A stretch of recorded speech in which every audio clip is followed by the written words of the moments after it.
created my own college football program from scratch, and I'm gonna take them to a national championship. But before I do that, I gotta tell you about this team. Now, I grew up in Michigan, and I went to Michigan State. So my whole life was all about Big Ten football. And no, I'm not talking about Oregon and USC. Those are fraudulent Big Ten teams. I'm talking about real Big Ten football, where the score is like 14-13, 80% of the plays are runs, a whole lot of punting, and some very cold weather. So if I was gonna build my own college football program, it needed to emulate that style of football. So first things first, I had to think of a mascot. And what mascot perfectly embodies running the football and cold weather? The woolly mammoth. Our program is the Michigan Mammoths. So we've got a state, we've got a logo, but what about our roster? Now on EA Sports official team builder website, you can make everything. And when you choose what players to generate, you have some options. You could have a God squad right out the gates. You could have the worst team in the nation. But then there are a few options related to your play style. So naturally, I chose ground attack. So keep in mind, I didn't individually build each of these players. I chose ground attack, and that was the template that the game used to auto-generate this team. So I'm seeing the Michigan Mammoths roster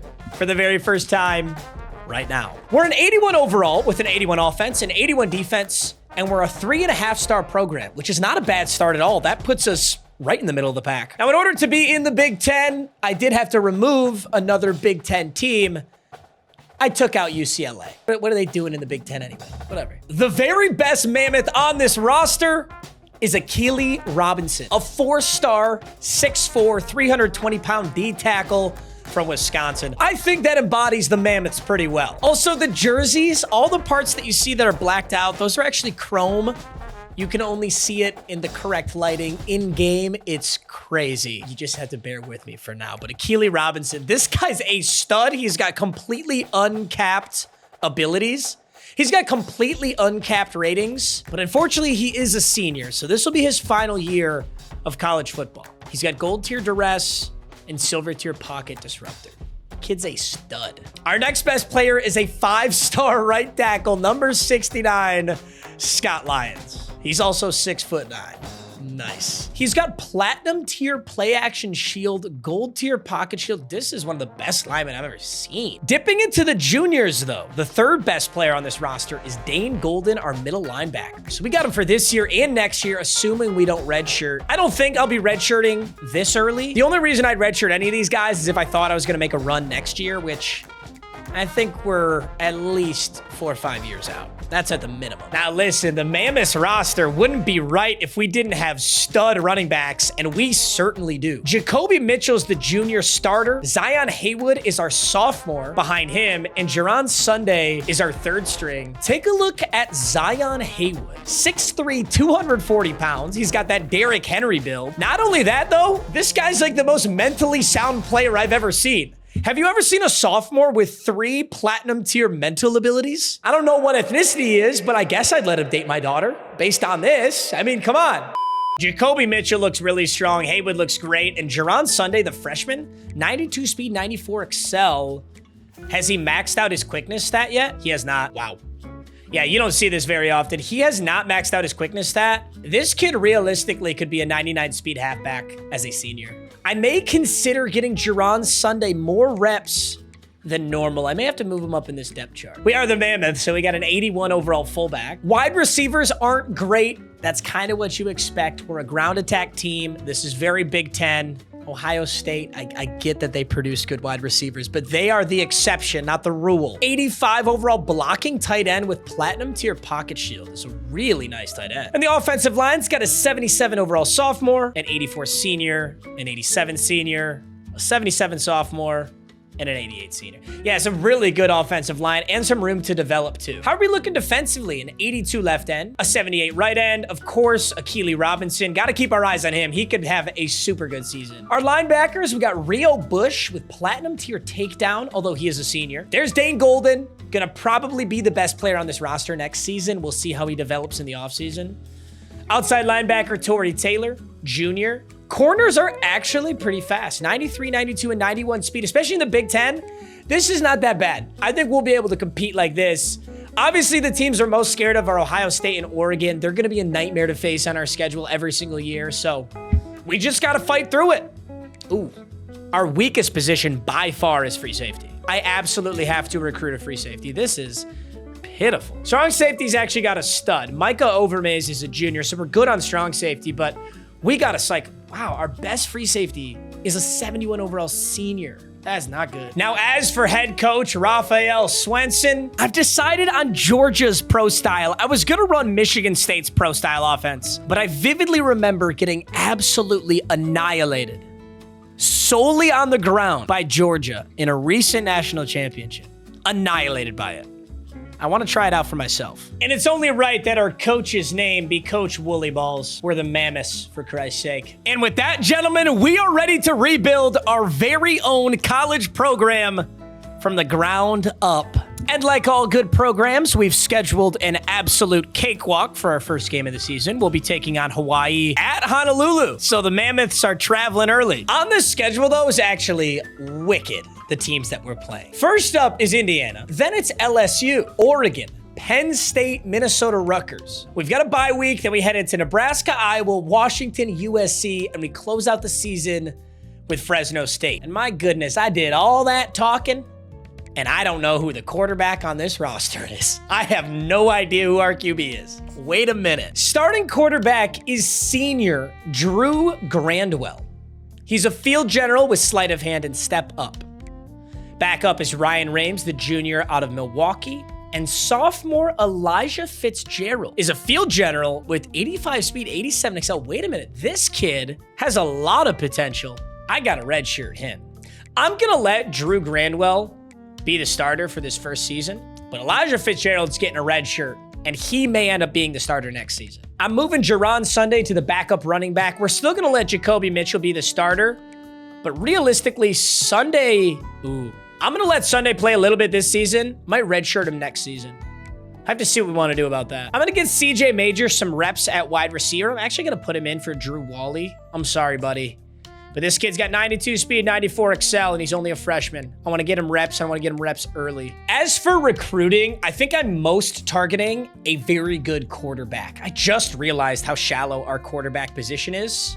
Here's Wayne Guvia. He really likes Miami. Hopefully we can get him to come over to Michigan. A stark difference there. But a 4-star gem quarterback. I don't like our odds, but we gotta try, right? We gotta try. Other than that, I can virtually recruit any single position. We have already landed Derek Hand. I just wanted to land somebody. He's a 3-star improviser quarterback. Hoping he's solid. He verbally committed without virtually any effort. So that one was easy. I will say, though, we got to get a free safety. Looking at Steven Stevens right now, he looks okay, but frankly, anybody that we could develop would be better than what we've got right now. I'll keep you updated as the season goes, but it's finally time to hop into our first game. We're headed to Honolulu on the road. We've got a 5 overall advantage on Hawaii, so hopefully this is a solid game for us. And you guys get to see all of our uniform options. So the home uniforms. Once again, I'm actually so annoyed that the chrome doesn't look as cool as it truly is, but here's the home Mammoth uniforms with a little bit of woolly mammoth fur on the shoulders. The away is the all-white inverse of that. I kind of got like New Orleans Saints vibes from these. They go hard. I love these uniforms. Naturally, we do have an alternate uni. You can see like the mountains that the Mammoths have been roaming through right here on the alternate jerseys. Love these, and there's one final one where woolly mammoths. There had to be an Ice Age jersey. I was probably a 25 milligram edible deep when I made these, but dude, they're actually so sick. Hey, whatever. Beauty is in the eye of the beholder, but we're on the road right now. We're gonna rock the classic aways. We've got Georgia's playbook on, and I'm gonna play the moments of this first game. Keep in mind, most games are simmed, and our national championship will also be on sim, but I do want to kick off this season hot, and I want to get familiar with our players, so I'll be playing the moments on this one. And gentlemen, you are not going to believe what game I've been playing. I've been grinding Raid Shadow Legends. And right now, you can get the legendary champion Alice for free simply by logging in for 7 days and a bunch of other rewards for logging in for 14 days. You gotta start by March 26th, though. There's also a fusion event for legendary champion Mad Hatter, and you can conquer the event dungeon and the Queen of Hearts to claim awesome rewards, such as the exclusive Pinpoint gear set between January 8th and March 5th. And starting in Raid Shadow Legends has never been better. New players get an incredible boost with 2 epic champions and 1 legendary champion totally free. There's also a promo code Monkey King to get the legendary Monkey King for free. I've been playing Raid for so many years. This is an amazing time to get started. Raid is a completely free-to-play RPG available on PC, Mac, and your phone. And if you download Raid right now using the link or scan the QR code on screen, you'll get amazing bonuses like Vergis, who I think is one of the best champions in the game. You'll also get Rector Drath upon reaching level 25, so just hit my link in the top of the description, and once you're in, join my clan, and we'll be legends forever. Enjoy the rest of the video. You know, I love college football 25 so much, but it does make me sad how short you have these players. Like, sometimes I feel like I'm rebuilding. I've built such a solid bond with my players, and then they just, like, declare for the draft or go somewhere else. Makes me so sad. I'm on Golden here as Hawaii tries to run it up the middle. They're not going to get anything. Come on, Golden. What do we got, buddy boy? 2nd and goal. A goal line stand for the Mammoths. Hopefully, they're pinching the middle. We're pinching the middle. 3rd and goal. What's the play call? It's a handoff. Mammoths! You're lying. What? He got in? I thought for sure we just held him, and all of a sudden, it's 1st and goal again? Wait, what are we doing, boys? What are we doing here? There's another handoff! But Dane Golden is all over it. Dude, I don't know what's going on. Wait a minute. Are the Mammoths frauds? This is a real bad start to the season. All right, Dane Golden. Another miracle tackle on the goal line. Jeez, this kid's having a game. Now 3rd and goal. This looks like a pass. I'm on Taylor. It is a pass. He's going to throw, and Dane Golden almost just had an interception. Hawaii's going to settle for the field goal. Finally getting an offensive rep. 3rd and 10. Grandwell. What do we got here, buddy boy? Good little handoff, Grandwell. Going to spin this inside. That's how you pick up a first. Nice spin. All right, now 3rd and 3. Listen, we're the Mammoths, dude. It should not shock anyone, the play that I'm about to call right here. Should literally shock nobody. Oh!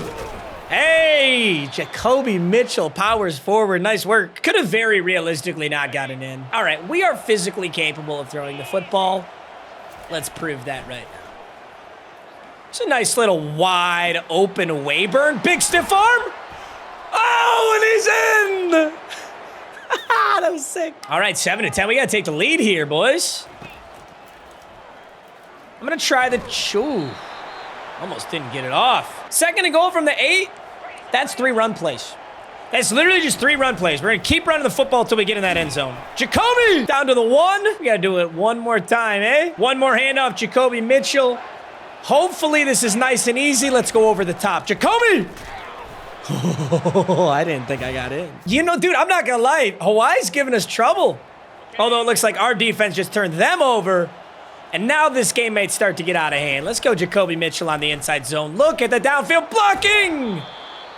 Mitchell gets stood up on the 1, though. We're going to go a goal line toss. And look who's in. Zion Haywood. The Platinum Tier Mentals walks his way into the end zone to extend the lead on the Rainbow Warriors. This game was looking a little scary, but we can put it away right now. 21 to 10. Oh my God, it's 4th and 20. 4th and 20. What do you got, Shager? What do you got, Rainbow Warriors? INT Overmaze. Kenny House call. No, sir. 3rd and 3. Stat pad central. I don't hate a little stat pad. This has got to be a blitz. It is. Oh my God, it's a huge blitz. Are you there? Oh my God, what a ball. That was beautiful. That was just beautiful. The Michigan Mammoths, after a very cold start in their debut, put up 28 unanswered points in the 2nd half to beat the Rainbow Warriors. Player of the game is Jacoby Mitchell. 77 yards, 16 attempts, and a touchdown. Oh, it's going to be a great season, boys. It was a hot start for the Michigan Mammoths. A big win against Hawaii, a dominant victory over Indiana in week 3. Week 4 was a massive 1-point upset against the Tigers, and week 5 was another upset against the Oregon Ducks. And that is when the wheels fell off. I was convinced we were the best program in the nation, until we faced Rutgers. A 52-24 loss brought us back down to earth, followed up by the exact same score against Nebraska, a loss to Iowa, national embarrassment loss against Washington, who hung 62 points on us, and we close out the regular season 7-5. So it was a winning season. I'm very excited about that, but those first couple wins had me feeling some type of way. We came back down to earth. Now let's talk about recruiting. We landed a 4-star outside linebacker, our 3-star quarterback, a 3-star athlete, most likely a running back, a 3-star left guard, Dennis Deere, a 3-star corner, excited to land him, Sean Boudreau, a 3-star D tackle, and other than that, we're still working. I think I'll need to land more prospects in the transfer portal, but for now, we should have a bowl game. Yo, wait a minute. You know what's crazy? This is the first time I've ever seen this. In every sim I've ever done, this is the first time that Shedeur has won the Heisman. Oh, what? Oh my God, this is the Big Ten. Wait, this really is the Big Ten. We just won 2024's Best Punter Award. Teddy Nance, you dirty dog. Tell me why I'm playing number 19 ranked Oklahoma in my bowl game. I'm a 7-5 Big Ten team. Oh my God, no thank you. The Trans-Perfect Music City Bowl against 9-4 19th ranked Oklahoma. I don't think I want to see this game. No way. We just won the Trans-Perfect. Oh my God, I should have watched. No.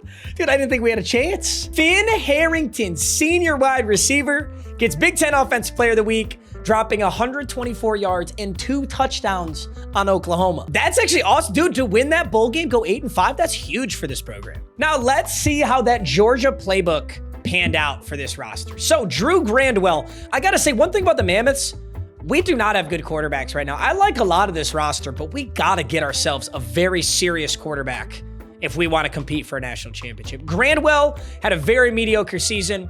23-16, 57% completion. Now on the ground, I am really excited about this. Jacoby Mitchell, 9 touchdowns, averaging 4.3 yards per carry.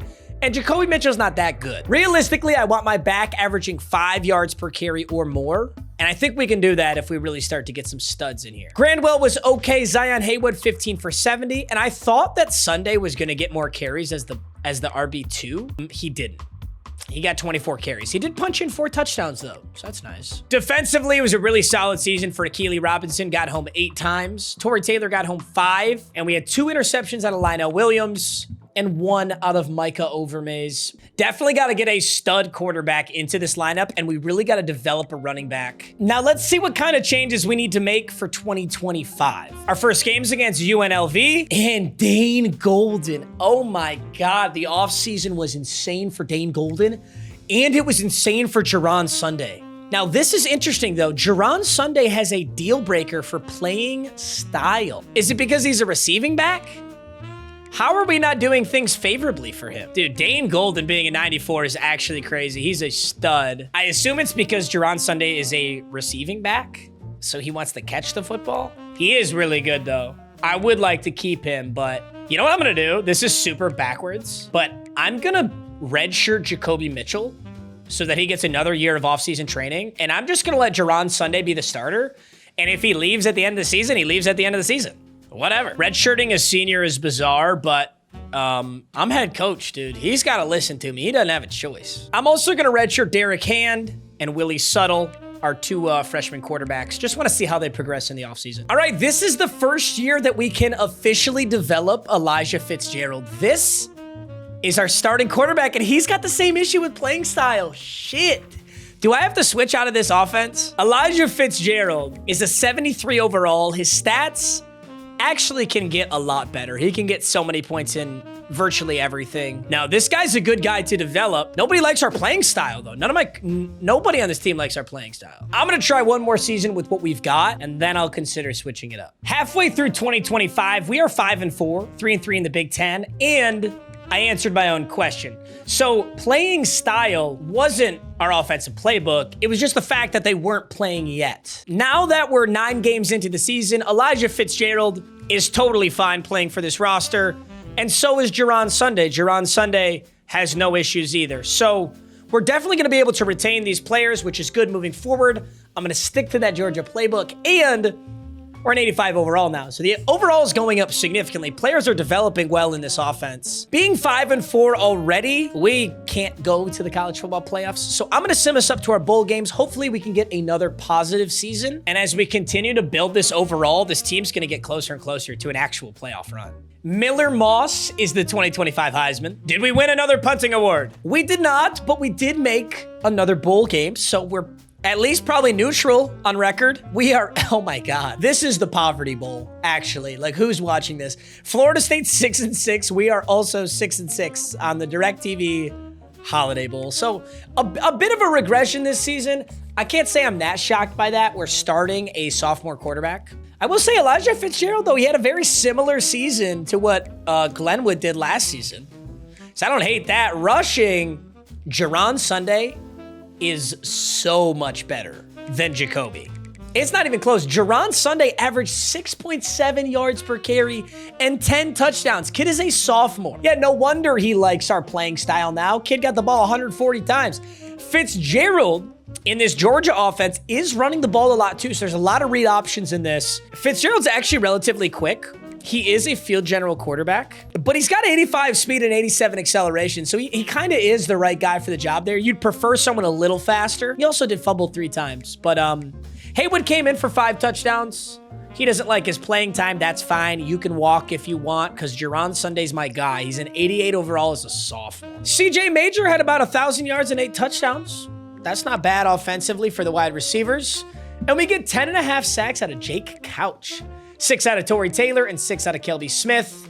And oh my God, Micah Overmaze is trying to get drafted. His senior season, 6 interceptions. Nice work. We go 6-7 in our second year of college football. 1 winning season, 1 losing season, but I like where we are right now. I really do. The 2026 roster, guess who's the best player on this team? It's Jerron Sunday. And the second best player on this team, since I redshirted him, is Jacoby Mitchell. So now we have a ridiculous 1-2 punch at running back. Jerron Sunday into Jacoby Mitchell. DeMarcus Gaskins is our 3rd best player. He's a fullback. And look who had a hell of an offseason. Elijah Fitzgerald is an 86 overall as a junior. It's a huge offseason for him. Yeah, his accuracies are now maxed out. 99 throw on the run. His IQ is maxed out. He could still get points in elusiveness and quickness, which I would actually really like with this Georgia offense. Doesn't have a lot of physical abilities right now. Also, Derek Hand is a 75 overall as the redshirt freshman. He's going to be really nice to slide in for Elijah Fitzgerald, assuming we can keep him all that time. Because when Fitzgerald graduates or declares, Derek Hand's gonna be ready to go. And if he's not, Aiden Clark-Allen, next man up. We got a lot of good options here. I'm really excited about this. Same with the running back position. Even when these guys are out of here, Anwar Johnson's got 94 speed, 96 excel as a sophomore. I haven't done a great job recruiting defensively, though. I still have just like pitiful free safeties. I have to land some good safeties this season in recruiting. Coming off a 6-7 season, the Mammoths had a lot to prove. In the first week of college football, the Mammoths beat San Diego State. Nothing crazy, right? But then in week 1, a narrow victory over Georgia. In week 2, a big win over Wisconsin. Fast forward to week 7, and the Mammoths are 7-0 after beating Purdue. This team looks unstoppable. Until finally, number 1 USC extinguishes the flame with a 17-14 victory over the Mammoths. That brings us to today, week 13 against the Oregon Ducks. This has been an absurdly good season for the Mammoths, and this is a pinnacle game right here. Number 15 Oregon versus the number 5 Mammoths.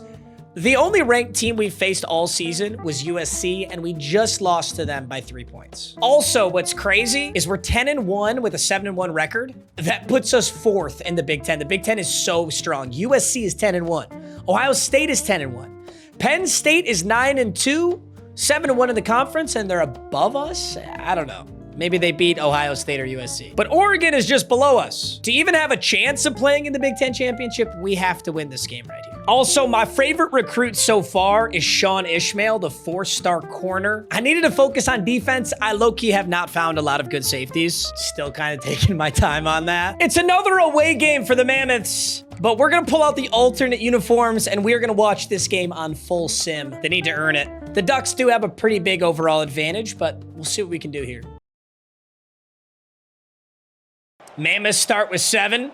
Ducks respond. We get another 7. Another 7. Ducks respond. Oh, dude, this is about to get close. 21-14. A minute 15 in the third quarter. Oregon Ducks have the football. There's a handoff. Uh-oh. Take an angle, gentlemen. Damn. Oh, this makes me so nervous. 21-14. Oregon gashes a huge run play. Now it's a throw. Wide open. Wide open. Good open field tackle. But Austin, Novosad, and the Ducks are marching right now. A touchdown here ties this game up, and we'll be kicking off the fourth quarter. Novosad goes deep. Stopped at the 1-yard line. Are they going to be able to punch this in, or will the Mammoths hold strong? Come on. We've got stud middle linebackers for a reason. Go fill a gap. Go fill a gap. Go fill a gap. Look at that stop on the goal line. You love to see that. They got to be running the football again. Can we stop them 4 times, though, is the question. What a shot. Oh, my God. Powers just flew in like a rocket. 3rd and goal from the 2. I want to see a goal line stand on Sim. Oh. And then we go with a light set, and they walk it up the middle. 3 straight run plays from Oregon. I respect it, though. That's how I play call it, too. The Mammoths are into Oregon territory. 21-21. 1st and 10. And what do you know? There's a handoff. Is that Sunday? Is that Gerard Sunday right there? I assume it is. There's Elijah at quarterback. 2nd and 7. Looks like the Mammoths are using a little bit of clock here. I think that's smart. There's play action. Elijah's flushed out. Barely gets rid of the football. Kind of lucky that he did. We're looking at a 3rd and 7 here, and I don't think this is field goal range. It might be. Clean pocket. It's not a clean pocket. Good Lord, at least he's getting rid of the football. Maybe it is field goal range. A 53-yard kick for the Mammoths to take the lead. And that's I was going to say that's a bomb, but it's wide right. Kelly, dude, he had the distance. He just didn't have the accuracy. 21-21. Another RPO. Dude, I'm getting RPO cheesed by the computer. I see this enough online, okay? Now, honestly, the Oregon playbook is really good for this reason. The computer's RPOs are nasty. Like, they're very strong, and the computer itself doesn't know how to defend it. 2-minute warning coming up. I would love if Oregon snaps this ball before the 2-minute warning. That'd be great. And they do, and it's a handoff, and he's going to get the first. Nice play. I don't know how we're going to turn him over here. If they keep going RPOs and run plays, I think we're in a lot of trouble. I'm just going to be honest. There's that could have been intercepted. Look alive over there. This is why I'm drafting corners. That's why I'm recruiting corners. 2nd and 10, 21-21. We don't need corners. We got linebackers. Dude, these alternate uniforms are so sick. I think I might have to rock these uniforms every single game. All right, it's 1st and 10. We got the football back. A massive interception. 1st and 10. Elijah hucks one deep. You guys are scary. All the quarterbacks are just being scary right now. Guys, can we hand the ball off? Or the Mammoths? Another pass. Elijah, dude, piss or get off the pot, Elijah. Guy is just hanging out in this pocket doing nothing with the football. 3rd and 10, bunch. It's a slip screen. Oh my God, what a play by that defender. That was an all-out blitz, and they still had the screen covered. 1st and 10. 21-21. Oh, that was a good move and a great hit. We might be going into overtime. 2nd and 6. Neither offense can move the football effectively right now. 2nd and 6, 5 wide. Gets it out quick. Okay, you know what? Maybe Oregon can move the ball effectively. Ooh, I don't want to lose to it. I don't want to lose to a Ducks field goal. It'd make me so sad. Dude, these checkdowns are open, though. 2nd and 2. Oh, dude. I tell you what, if there's one thing I'm learning from this game right now, I need better pass rushers. My goodness. I mean, the difference in the pocket is incredible. This dude is just standing here, cool as a cucumber. Put some pressure on, boys. 1st and goal. Oregon's just going to run the football. Luckily, we have 3 timeouts. So there's 1. We can use the 2nd here. Oh, no, actually, this game's over. Shit, this game might be over. Oh, that's so depressing. 3rd and goal, there's a timeout. Now they can run the ball one more time, bring this clock down to like 4 seconds, and hit a bunny field goal. Damn. Yeah, here it is right here. 6, 5, 4, 3, 2, 1. Wait a minute. Oregon left a second on the clock. Hey, wait a minute. Don't count it out, boys. Don't ever count it out. I've seen crazier things. All right, you can officially count it out. A really tough loss here. Dude, we were undefeated this whole season.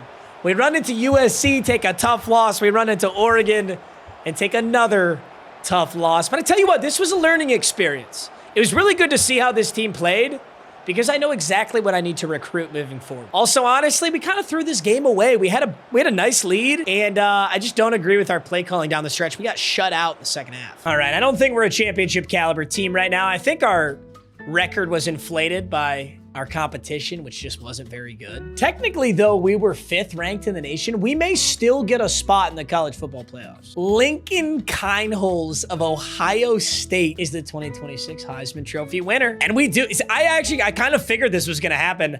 I wouldn't be shocked if we take another loss here because so far as we've seen good opponents, we've just consistently lost. But we're in the college football playoffs in year 3 against Nebraska. That's super exciting. Nebraska's 9-3. We're 10-2. 7 seed versus the 8 seed. How are the season stats here for the gentleman? Fitzgerald with a massive step up. 34-6, 3,660. I'm going to be honest. We're not running the football nearly enough. We are just not running the football enough. Like, I like what we're doing, but it's not mammoth enough. I thought Georgia was going to run the ball a little bit more than this. Let's take a look nationally. See which running backs are getting the most carries. Here's Fresno State. This kind of gives you an idea of what playbook you could run to get that many carries. So Fresno State, Boise State makes sense. But you also don't want to like run a liability playbook, one that's going to make your team bad. I wouldn't mind trying out Ole Miss. 222 carries on Ole Miss's playbook. I've always known Michigan's playbook has a ton of carries. We might go Michigan's playbook next season and just hand that ball off because Jerron Sunday is going to look so good next season. So here's Jerron Sunday on his 149 carries, got 5.3 yards per carry. Dude, he's a 93 overall. He's actually a 96. He's boosted to a 96, but he's really a 93. Dude, he's so good. I don't know what I'm talking about. I just made the college football playoffs, but also this is a more fair matchup. Nebraska is not as good as Oregon. This could be a really good matchup for us. I'm going to rock the alternates again. They're good luck. Maybe they're bad luck actually because we lost. Whatever. Just let me do my thing, all right? It's our first time having home field advantage. And I just could kind of feel this coming. Dude, look at our stadium. I haven't got to see our stadium yet. It's nasty. That little gray turf. But I will say, I think this is a bit of a premature playoff berth for us. Some might call this getting exposed. It's 21-7. We certainly could win this game, but it would require a beautiful comeback right now. All right, 1st and 10, little check down to the boys Sunday. Damn. I was getting excited for us to maybe get in the red zone, and I was going to jump in here and show you guys how cool it was.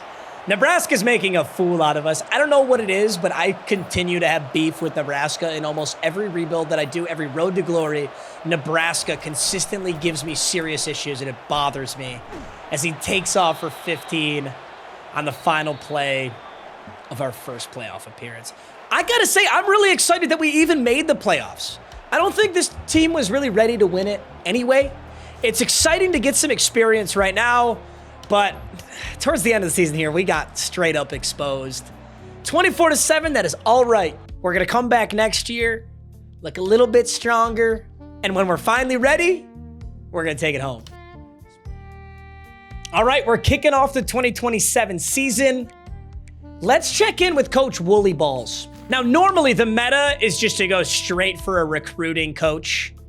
Recruiter is so OP. I do it for almost every rebuild, so I wanted to switch it up for once. Now, I've got a good amount of points in Tactician, literally just giving a stat boost to my players, trying to even the playing field against some of these powerhouses. I do have a few points in Architect. Not something I've ever really ran before, but I'm excited to try it. Right now, we have a bunch of upgrades for the running back position. We're the Mammoths. I always want a God Squad running back, but I think these are really interesting.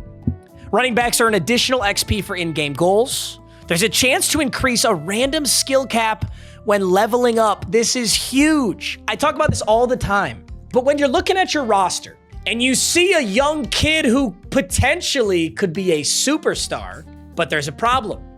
Kind of like Glenn Griffin right here. Kind of like Glenn right here. Glenn could be really good, but his elusiveness is already capped. Like, he can't get any more break tackle, and he's a running back sitting at 57? That's not going to cut it. So removing some of those caps can turn players into absolute warriors. Now, unfortunately, Jaron Sunday got too good and declared for the NFL draft. But it's okay because we were prepared for this. Anwar Johnson is ready to step in and take over the role as RB1. And frankly, I think he could actually be better because he's faster. Anwar Johnson, 94 speed, 96 acceleration, 6'2", 220. So he's big. He's a thick, fast running back. Ironically, he's a receiving back with absolutely no receiving stats whatsoever, but he's got safety valve takeoff and recoup, so at least he's got some abilities out the gates. Anwar Johnson will be running back 1 for this season, and we're moving into the final year for Elijah Fitzgerald, so we do need to think about his replacement, but Elijah Fitzgerald has been awesome. I've loved this kid. He's not so good that he went to the NFL. He's just good enough to come back as a senior. He's got gold tier step up, bronze tier sleight of hand, and silver tier dot. We made a really good call with him. He's been great. His most likely replacement is going to be Willie Suttle, who will be a junior when he takes over. Another interesting option would be Josh Hawkins. So Josh Hawkins is a redshirt freshman scrambler with 82 speed and 95 excel. Not only that, he has gold tier off platform as a freshman. So we got some good quarterback options for sure. We have too many quarterbacks. I'm picking up too many of these dudes. Also, we already landed 2 4-stars. We got Anthony Coffey, a 4-star right tackle, and Ben Giuliano, a 4-star right tackle. Obviously, I'll position change one of these guys. Just got to see who's better at a separate position in the offseason. Also, one thing I'm noticing, I don't know why, offensive linemen love to play here. Safeties want nothing to do with us. I don't think I've been the #1 guy on a single safeties board.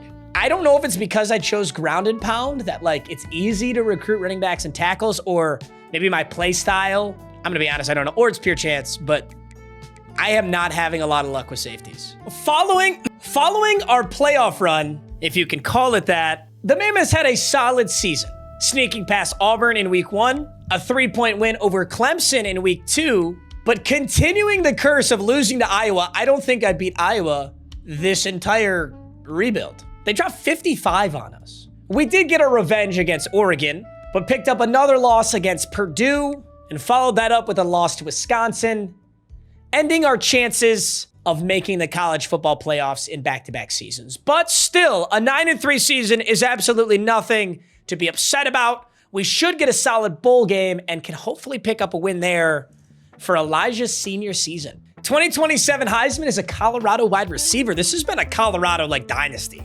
And we get invited to the Alamo Bowl. This is actually, these are great teams. This is going to be a really good bowl game. Number 12 Utah versus number 11 Mammoth. Neither of us making the college football playoffs. We must have been right on the cusp. What does this bracket look like? Who got to make it? Oh my God, the 19th ranked Ohio Bobcats are the 4 seed. Oh, I want to puke. Colorado's truly putting up a dynasty. They're the 2 seed. Bama's the 1 seed. Clemson's the 3 seed. Tulane, Ole Miss, Florida, Pittsburgh, Tennessee, Georgia, Texas Tech, and NC State. It's not our time yet. That's okay. Now, senior year for Elijah. How'd it go, dude? Elijah's been great. 29-7. Looks like he's got a deal breaker. Not that that matters. He's a senior this season. He's gone. But I'm really proud of what he's been able to accomplish. Anwar Johnson is proving to be much better in this playbook because he's averaged the best that anyone has, and he's only a junior, 84 overall, 169 carries, 6.3 yards per carry, and 8 touchdowns. Elijah Fitzgerald, 104 carries, 401, and 3. Kari Hogue picking up 5 touchdowns as well. Spread out the ball pretty well. CJ Major's senior year, he gets 819 yards and 6 touchdowns. And defensively, 11 sacks out of James Fortune. 3 interceptions out of Kylan Waters and 3 out of Mel Wilson. Mel Wilson's good, but also a senior. So sadly, Elijah is not going to be our quarterback for our true playoff run. But you know what? It would be really cool if Elijah can end off his career with a big bowl game dub. And I'm going to throw on the Ice Age jerseys for this one. Let me just make sure they're not in anything that it's going to conflict. Nope, that's perfect. Come on, Mammoths. I was definitely high when I made these Ice Age uniforms. Dude, also note to self, the chrome doesn't work as well as I thought it would. I'm actually really bummed out about that, dude. I loved the chrome, in the team builder, but it only works like half the time here. Utah kicks it off with 7. We respond with 3. This is a low-scoring game. 10 points right there. Oh, I got to go slow. How close are we? Here we go, baby. Here we go. 10-7. This is the kind of score I'm familiar with. Utah, play action. Throws short. Intercepted. Can he go? Can he go? Oh, my God, he can? I didn't think that had a chance. Jamarin Weston, a 66-yard pick 6. That's too many sixes. I don't like it. I'm gonna have 16 points. Kick that PAT before it gets weird. Oh my gosh, and my end zone is bugged out. No. Sorry, boys. This is my first time truly building something from scratch. So I want to iron out all the kinks and make it perfect for the next team that I fully rebuild. So I'm sorry about my Chrome and my blank end zone. But dude, we actually like went on Fiverr and spent a lot of money to get our own custom logo and everything. I don't want some little shithead kid copywriting my video because I used his logo on the internet, all right? We're doing it the right way. Trust me, that's happened before. I have like the biggest rant, and I'm not going to talk about it. It's just going to get me pissed off all over again. 1st and 10. Here we go, baby. 10-point lead on Utah. This game, dude, it was looking like they could have had a game-winning drive, but the yuckiest pick 6 you've ever seen puts the Mammoths on top. 17-2, this big bowl game win. I tell you what, though, gentlemen, you got to understand something about these bowl game wins. It may seem insignificant since we're not going to go to the national championship, but you got to understand winning those bowl games is one of the best things you can do to increase the star rating of your program. As we get a massive sack right here, James Fortune. So, for example, if you're a 3-star program, you go 6-6, but you win your bowl game, there's a really good chance that the star rating of your program will go up. That allows you to land better recruits more consistently. So it really is. It's so important that you get those ratings up. And 17-7 here, the Mammoths are going to go, yes, that's what I like to see. Anwar Johnson, 8 rushes, 44 yards. I just want to keep handing that football off. Just keep handing that thing off. Milk this clock. We're up by 10. Oh, my goodness. What a catch. That's a monster catch right there. Now 1st and 10. The fact that we're not milking this clock is actually disgusting, though. This is like Dan Quinn levels of clock management. We're literally winning by 10, and we're snapping the ball with 30 seconds on the play clock. There we go. That's how you milk the clock. After Elijah got absolutely rocked in the backfield. Now, if this was, ooh, Anwar. Look at the movement. If this was real college football, all my seniors would be sitting because they don't want to get injured before the draft. But this is Mammoth football. We do it for the love of the game. Drew.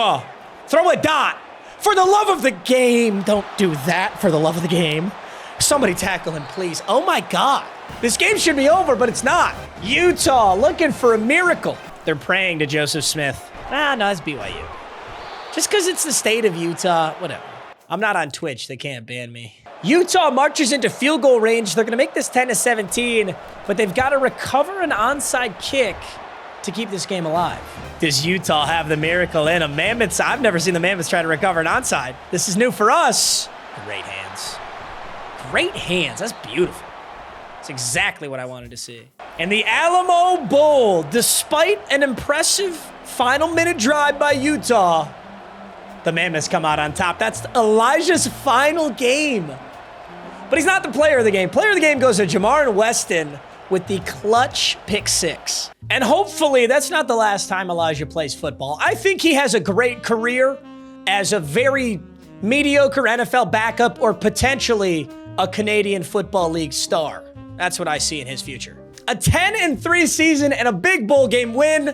I think 2028 is going to be a good season for the Mammoths. 2028 features the best overall we've ever had, but it also features a very big decision to make, and that's quarterback. Elijah's gone. Now, we could outright start Aiden Clark-Howland. He's our highest overall quarterback, but he's a senior, meaning if we start him this season, we're hoping we're making a push right now because he's not going to develop, he's going to graduate. Now, on the other end of things, we could start Josh Hawkins. Josh Hawkins is a very fast scrambler quarterback with gold tier off platform. He's only a sophomore, so he can definitely develop. but he's a 74 overall. He'd probably struggle this year. At halfback, we don't have to worry about anything. Anwar Johnson is the true starter. 90 overall with 94 speed, 96 excel.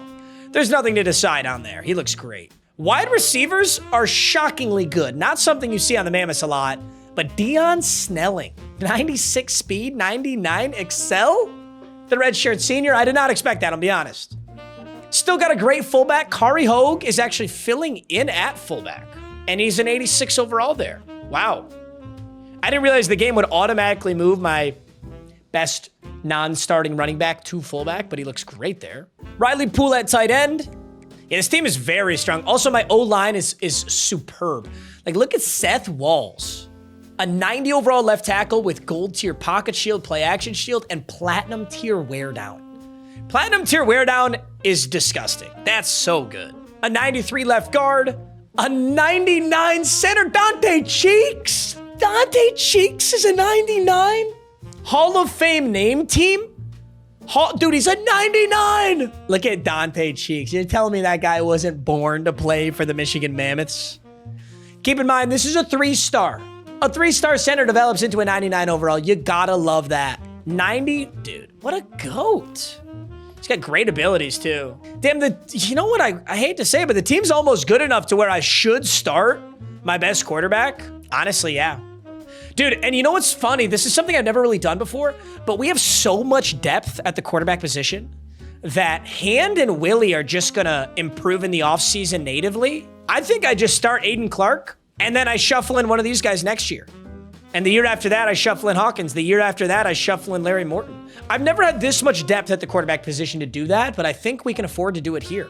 Also, guys, I am legitimately trying every season. I can't get good safeties, but you know what? Whatever. Nico Murphy, 76 overall. Zarel Harden, 73 overall. You guys go at it. My corners have improved significantly. My linebackers look incredible. Haddad's a 90.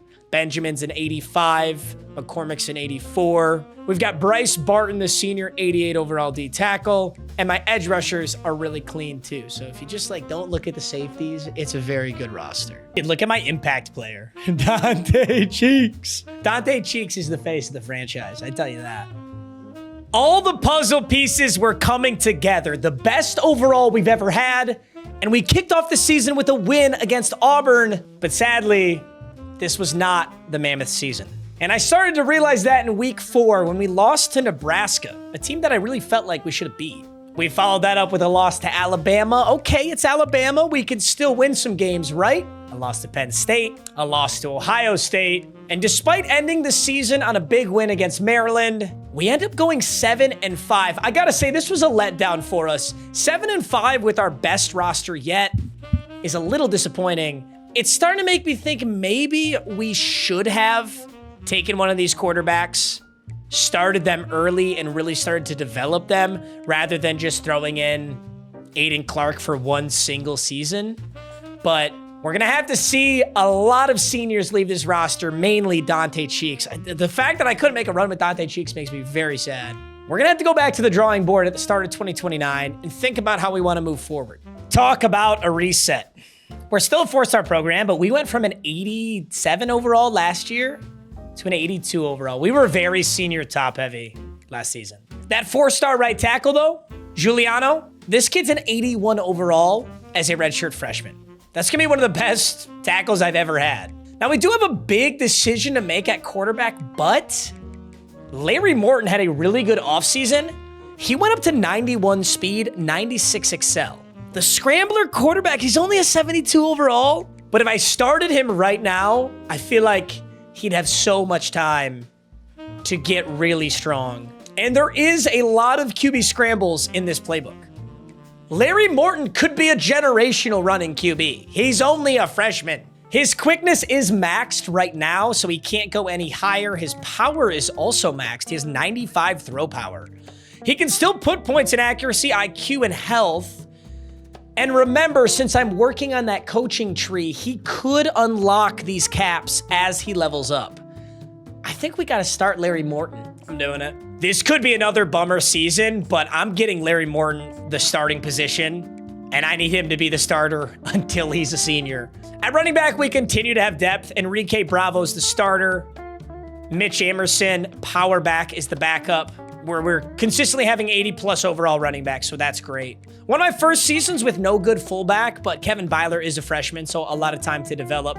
Wide receivers are immediate. This is a big setback here. We lost a lot of talent, but that's okay. A lot of our current talent is young, so 2029, so long as we don't have a horrible season, this will be a good rebuilding season. 2029 Heisman, Oregon quarterback. We're playing at Ford Field. That's basically home field advantage for the Michigan Mammoths. We've got the Detroit Bowl against Toledo, so this probably wasn't a great season. I take it back. 5-4 in the Big Ten, so every single one of our losses came against a Big Ten opponent, so no chance at a playoff run there, but 8 wins against our non-Big Ten opponents. I'll take it. How poorly or well did Larry Morton do in his first season? Okay.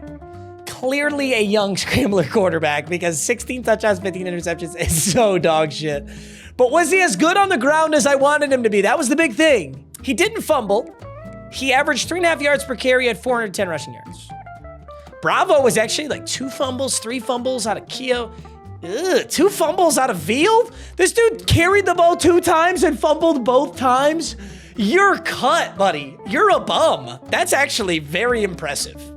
2 carries, 2 fumbles. One thing I do want to look at is what quarterback in the nation had the most rushing yards. I'm wondering if Larry Morton is actually going to be as good of a scrambler as I hope he is. Do we switch to like a scrambling playbook? So I'm going to sort the nation by rushing yards, and we're going to look for the first QB on this list. The first QB on the list is James Hernandez of Hawaii. Okay, I'm not familiar with Hawaii's playbook. Then it's Alan Haywood of the Troy Trojans. Brendan Foster, North Carolina. Josh Zimmerman, FAU. Terrence Claypool, Purdue. David Santos, Cal. These boys got me thinking. I hate BYU's playbook. I'm not even going to mess with that. I'm going to continue to Frankly, overall, the Mammoths are winning a lot of games, and I think that's due in part to Georgia's playbook being very good. So I'm going to keep running what we're running. Hopefully we get a bowl game win here. And I'm just going to let Larry Morton develop. I got to give Larry Morton some time before we're ready to make a push. Sadly, taking a loss in our bowl game. Let's have a nice offseason. Sign some transfer portal guys to get ready for 2030. The 8-5 season did just knock us back to a 3.5-star program. Not good. I don't always overview recruits because I'm going to be honest, I think recruiting in this game is incredibly boring and repetitive. So number 1, an athlete power back. We'll see how he totally pans out.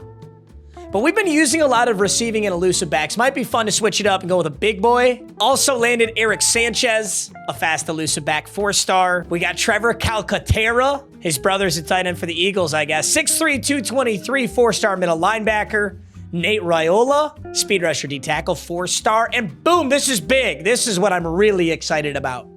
David Lambo, 4-star scrambler quarterback. If Larry Morton is not the truth, then maybe David Lambo is. 2030, the Mammoths are back to an 86 overall, which is very exciting. Our second best player is an edge rusher, Fernando Bueno.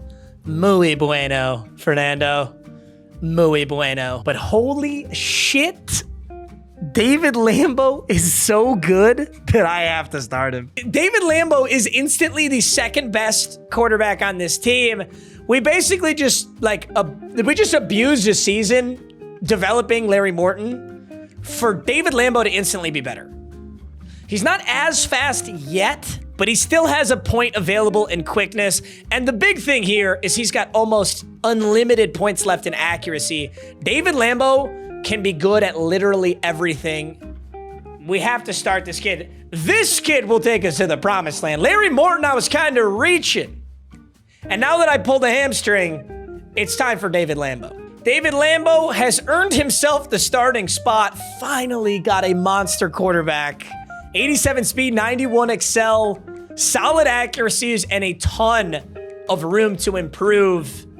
It's going to take some time, but let's develop David Lambo. I spent the next 2 seasons developing David Lambo, and let me tell you, this kid is generational. In his first season as a starter, a freshman, he threw almost 4,000 yards, 41 touchdowns, and 10 interceptions, although the Mammoths would lose 6 games this season. Sophomore season wasn't as spectacular, but it was still very good. Once again, almost 4,000 yards, 38 touchdowns, 13 interceptions. And he tacked on 450 yards and 4 touchdowns on the ground. I rarely win Heisman Awards in rebuilds, but I genuinely think David Lambeau has a chance. 2032. This might be our time, gentlemen. I've said that before in this rebuild, but I'm hoping it actually is. Let me tell you why. Here's Ben Giuliano. Remember when he was a redshirt freshman? Yeah, he's the best player on our team now, a 91 overall. Next best is Tim Wong. Out of Pearl City, Hawaii, he's a redshirt junior and a 92 overall outside linebacker with 88 speed and 91 excel. But now let's get into the good stuff. Notably, David Lambeau with an absolute plethora of abilities. They're not gold tier yet, but he's only a junior. He's also got gold tier headstrong team player fan favorite. He's got 93 speed, 95 excel, 91 agility, and he's almost in his prime. Here's the thing. David Lambeau, the 4-star, he's almost certainly going to declare for the NFL draft. Maybe I can convince him to stay. We've got an A+ on proximity to home, but he's really, really good, and I am scared about it. Now, the funny thing is he's not maxed. He's gotten quickness up as high as he can go. 93 speed, 95 excel, assuming he doesn't get another cap release. But he's got 2 points in accuracy and 2 points in power that could be achieved. I think if he got those, he'd be a true 99. It'd be my first time ever having a 99 overall quarterback. Not only that, but remember when I said I want a power back, not an elusive back? Well, one of those guys finally paid off. Here's George Iwu out of Las Vegas, Nevada, the 6'1", 230-pound 4-star. Now, the bummer is he's maxed every single stat, but I can't say I'm pissed off about it. 93 truck, 93 stiff arm, 92 injury, 91 strength as a running back is unbelievable. 93 ball carrier vision, 98 break tackle. He doesn't juke or spin. That's not what he does. He's literally a woolly mammoth. He's literally built for this team. His short route running is shockingly good, and he's got 89 speed, 91 excel. I love this guy. His backup running back is a sophomore, Eric Sanchez, but mainly we're worried about Georgie here. Our fullback, Kevin Byler, is now in his senior year. He's okay. He's got second level, which is a really good ability for fullbacks. Our best wide receiver, Juan Hyman, the deep threat's got 94 speed and 94 excel. Once again, nothing really impressive at wide receivers for us, but an 87 overall is better than we usually have. Offensive line looks great. Everybody's boosted really high because of that coach ability we have. Something that I kind of want to look into, like, dude, Ben Giuliano's supposed to be a 91, but he's boosted to a 95. So our overall technically is 84, but realistically, I think we're like 88 or 89 with all these boosts. Defensively, we've got George Hearn, the senior. He's an 88 overall left end. Our starting middle linebacker, Eric Gaines, gold tier knockout, 91 speed, 92 excel. We have a super fast corner for once, Max Clabo. Gold tier house call, 98 speed, and he's 6'1". That's an incredible corner right there. Free safety, I'm sorry. My free safety is still pretty lackluster, but my strong safety is actually kind of nasty. I've got exactly one strong safety, but Gage Duggan, a hard 90 overall. Frankly, I need this team to be good right now. Because if this team isn't good right now, and Lambeau goes, George Iwu goes, we're going to be back to the drawing board once again. Luckily, we can kick this season off with an absolute shit stomping of the FCS Southeast. And I would just love to watch that go down at home. An 84 overall taking out a 66. It's a good way to start the season, I'm not gonna lie. I'm gonna put on the alternate unis. I'm actually gonna play the moments here. I wanna use this team in a pretty insignificant game. I'd love to use them. And would you look at that, our first moments in the red zone? Honestly, we could do anything here. That's what I love about the team being built how it is right now. Lambeau can scramble. George Iwu's an absolute freak. And Juan Hyman's actually a good running, like a good wide receiver. Apologies. And the Pandas? Did the Pandas just nano blitz me? Excuse you. 2nd and 14. I just got nanoed. Oh my God, Lambeau's a lefty. I just learned that Lambeau's a lefty and he made that throw. Ow. Dude, I've got Michael Vick minus all the dog stuff, hopefully. Yeah, I guess I don't know what David Lambeau does in his offseason, but let's hope, right? Beautiful throw to White here. I should have thrown that a lot sooner. Dude, the Mammoth Stadium is kind of sick. Tell me the Mammoth Stadium isn't sick. Tell me that's not a sick stadium. All right, 1st and 10. Juan Hyman, single coverage corner route. Hangs on. Hangs on. Looks like we're in the red zone again. Oh yeah, why don't we just, can we just hang 90 on the Pandas here? 1st and goal. Dave Lambeau rolling out left. I've got a little bit of time to maybe do something stupid. I certainly did have time to do something stupid. Good call, Matt. That's why you're the commentator of the century, dude. Tell you what. Let's get everybody involved. How about the tight end, Carter? Oh, they're coming off the edge. Oh, George, look alive. Also, guys, what am I doing? I don't know if anyone remembers who we are, but we're the Mammoths. We got one of the best power backs in the nation right there. He's going to go right behind Ben Giuliano. Come on. Somebody! George Iwu. I don't know if that's how you pronounce that last name, but I mean, come on. How much experience do we really have with that last name? IWUH. George is in! The kid's a bowling ball. Look at those unis. Look at the Mammoths. You don't like that shit. You don't like football. 1st and 10. You know, I was thinking, who do I want to have such a spectacular game? I think I'm going to make it be George Iwu. I'm going to get this kid in the end zone multiple times. That's my goal today. 2nd and 9. They run a 3-3 defense over there in Panda Land. Oh, damn. Ran through one. Couldn't get through the other. I want to get George in the end zone. 3rd and 10. I'm going to run this. Doesn't make a whole lot of sense, but it might work. 4th and 1. We got to go for that. Yeah, we do. Inside zone split. We're going right at the teeth here. Great blocks on that O-line. Way to cut it back. Way to cut it back. Dude, lefty magic. I got Mike Vick, bro. I like unironically have Mike Vick here. Oh, God. Would Mike Vick have thrown that? You know, maybe he would have. Giuliano! It was actually really fun. I may have turned the ball over again, but I had a lot of fun doing it. 1st and 10. I'm being a corner route merchant, but tell me who's going to guard Carter on this. Well, gosh, I could score in about 100 different ways here. Nice. Backup tight end Tutty. Dude, that's what it's all about. In a home season opener against a bummy team, it's about getting the backups a touchdown. Big goose egg for the Pandas. I mean, what did we expect? This was supposed to be a blowout. 35-0, great start. And the player of the game is George Iwu, I think, right? 16 attempts, 120 yards, 2 touchdowns, and 5 broken tackles for our behemoth halfback here. Hopefully that's a testament to what the rest of this season will look like. Holy shit. Our first ever Big Ten. This is our first ever Big Ten championship, and it's while we're the #1 ranked team in the nation. And while we may be #1 in the nation, we're taking on the #2 team in the nation, the Wisconsin Badgers, who are 11-1. Despite that, I lost to a Big Ten opponent. So did Wisconsin. Where's my loss?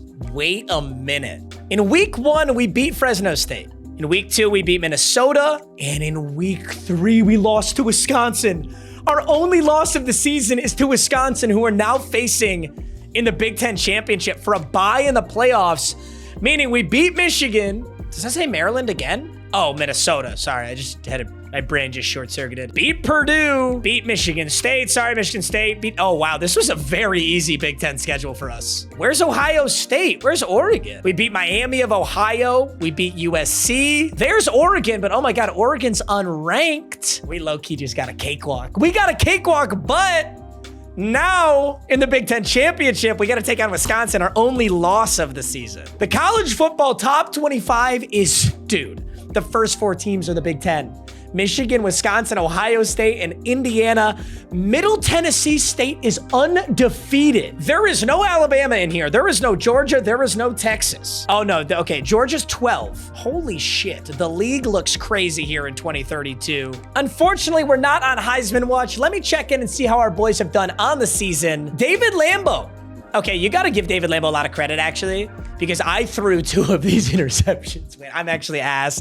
Dude, he only threw 2 interceptions, realistically. I threw 2 of those. On the ground, so effective. Look at this. 6 yards of carry for George, 5.5 for Sanchez. Lambo had 3.3 and a touchdown, which isn't great. But look at George Iwu. Look at the season he had. 875 and 13 touchdowns is so good. Defensively, honestly, nothing spectacular here. Other than our interceptions, Kenya Potts. 3 interceptions. Sean McGinnis, 3 interceptions. Claybo had 2.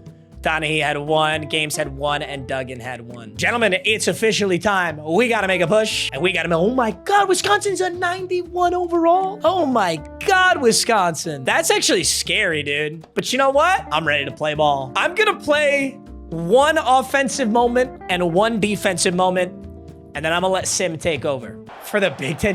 Dude, it's crazy. We've had so much success over these seasons, but the Big Ten has just been so good that when I consistently finish with 2 or 3 losses in the Big Ten, I have no chance at the Big Ten championship. So despite a lot of winning seasons, a lot of success with this program, it took us 9 years to make the Big Ten championship. It's honestly crazy. But hey, it's time to show why we're here. Mammoth football. Come on now, gentlemen. Let's get a bye in the playoffs. That'd be so nice, dude. All right, on 1st and 10, my first moment is to take the lead with a great first quarter drive. And look at that, our left guard is a star now. That's new. Last game I played at the start of the season, it was just my left tackle.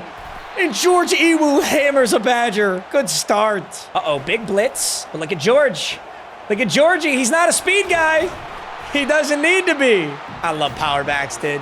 I love power backs. All right, 1st and 10. I'm going to go play action now. We beat him up with some big runs. And yikes, I was really waiting for A to clear on his route, but he just got jammed up there. This is not good. I do not like being right here. Oh, I'm going to hit that easy. George Iwu quick on the wheel route. He'll take a 3rd and 14. Did I tell you what? This Badgers D-line is fast. They're kind of scaring me. 3rd and 14, we're going to go no huddle. Oh, inside release. Who the fuck are you, and why are you so fast? Wait a minute, Lambo. Wait a minute, Lambo! Okay, I tried to go insane. I tried to go crazy. I was looking for the first down. I wanted it bad. 4th and 5, the record. Oh, I kind of like it, though. The down and distance, it does make sense. 4th and 5, great escape route out of Wint.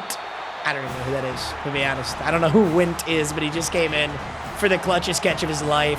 1st and 10, play action once again. I really want to set this up today. Juan Hyman.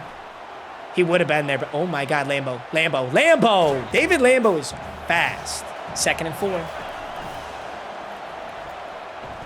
Are you going to clear? You're going to clear, sort of. Oh my God, it's Wint. Dude, number 2's having the game of his life. All right, 1st and 10. Really 1st and goal, apologies. Lambo, step up. Lambo, step up, run through him, Lambo! David Lambo! He just wants it more. All right, we got our 1 moment on offense. Time for our 1 moment on defense. It's 3rd and 6. Can we make a huge stop here? I'm on McDaniel. Motion inside for Nebraska. Wide open corner route.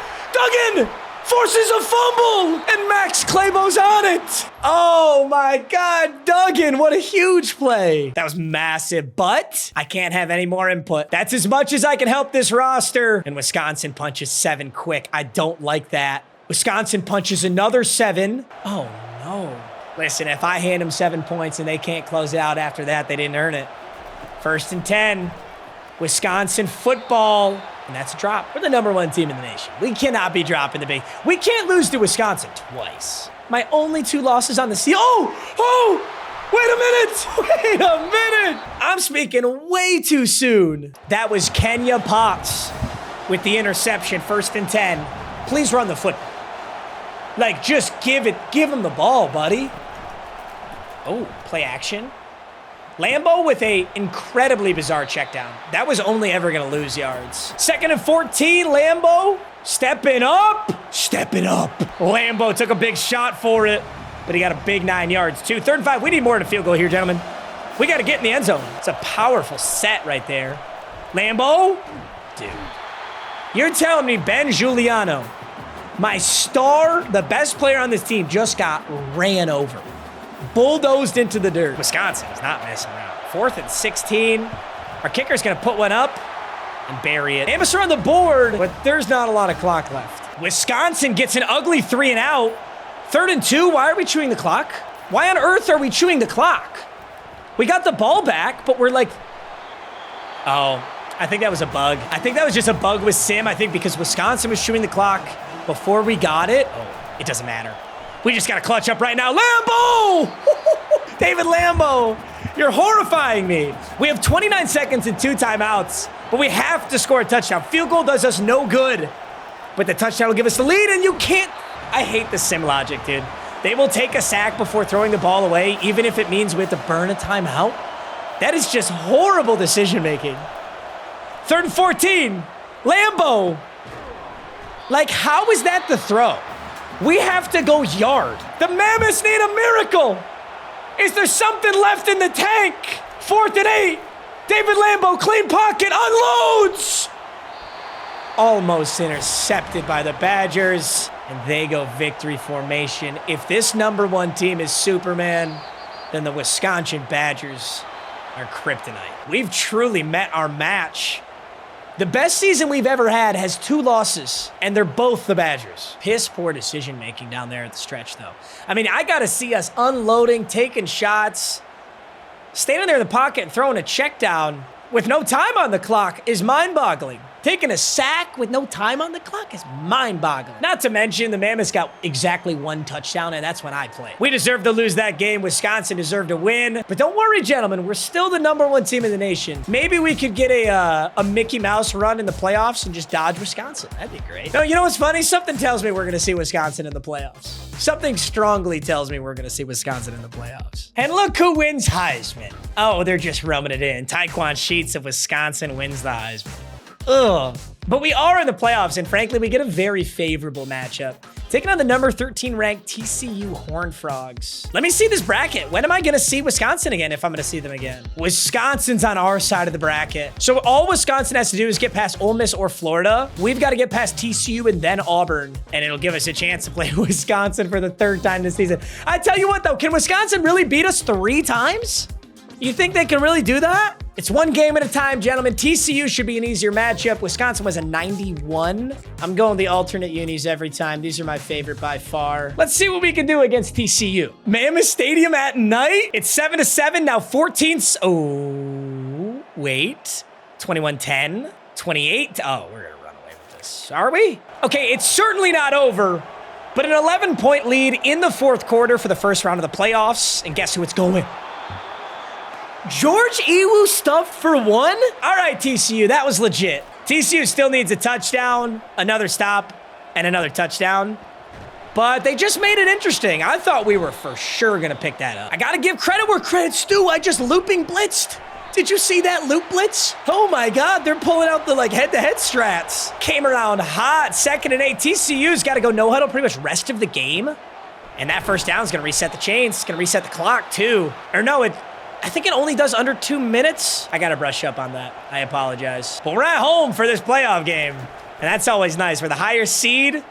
So we get home field. Tight window and a great catch. I don't know, though. Clock's just not on their side. It's certainly possible we can lose this game, but I like our odds here. 1st and 10. 1st and 10. Get around it. Oh, my God. Oh, my God.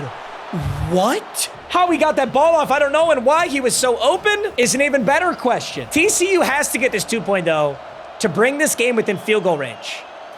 It looks like a handoff, and it is 55. God, he's everywhere right now. It's a huge stop. Mammoths, chew the clock, put this away. Put the ball in George Iwu's hands. They're not going to stop him like that again. All right, David Lambo, George Iwu. I need to... Wow, play action dump off to the tight end, but you know what? It's a clean 5 yards, although he went out of bounds. That's a big mistake. Don't get to chew any clock there, but it is a nice pickup. There's a handoff, George Iwu, who... Oh my God, wait, was that Galaxy Brain?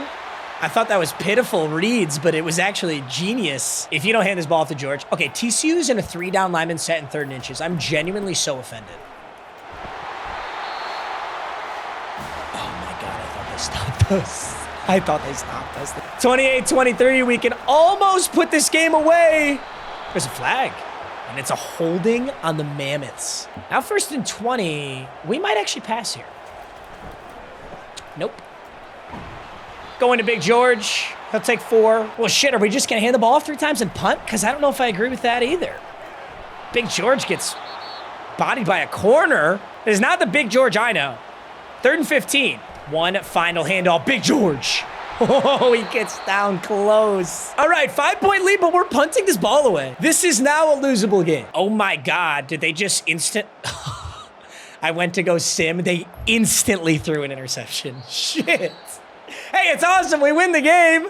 I just didn't get to see it. 28-23, a scary victory.